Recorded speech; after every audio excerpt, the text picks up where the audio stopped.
আসসালামু আলাইকুম। হাই ফেচবুক ফ্ৰেণ্ডসকল, আজি আপোনালোকৰ লগত বন্ধনী সম্পৰ্কে কিছু কথা শ্বেয়াৰ কৰিব বিচাৰিছোঁ। আমাৰ ছাত্ৰ ছাত্ৰীসকলে বিশেষকৈ 3-4 পৰাই আৰম্ভ হয়, আপাৰ ক্লাছলৈকে থাকে আৰু বন্ধনীবোৰৰ নাম সাধাৰণতে নাজানে বা কোনটো বন্ধনীৰ কাম আগতে কৰিব লাগে সেয়াও গম নাপায়।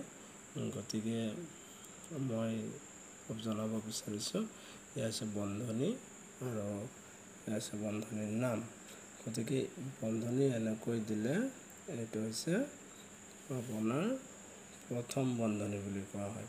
প্ৰথম বন্ধনী বা সৰু বন্ধনী বা চন্দ্ৰ বন্ধনী বুলি কোৱা হয়।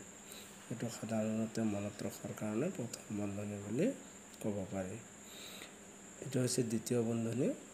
দ্বিতীয় বন্ধনী বা মাজু বন্ধনী বা কুটিল বন্ধনী, ইয়াক আমি সহজভাৱে মনত ৰাখিবলৈ দ্বিতীয় বন্ধনী হিচাপে মনত ৰাখিব পাৰোঁ। আৰু এইটো হৈছে আপোনাৰ তৃতীয় বন্ধনী। তৃতীয় বন্ধনী বা বৰ বন্ধনী বুলি কোৱা হয়। সহজতে আমি তৃতীয় বন্ধনী বুলি মনত ৰাখিব পাৰোঁ। আৰু এইটো হৈছে দীৰ্ঘ মাত্ৰা।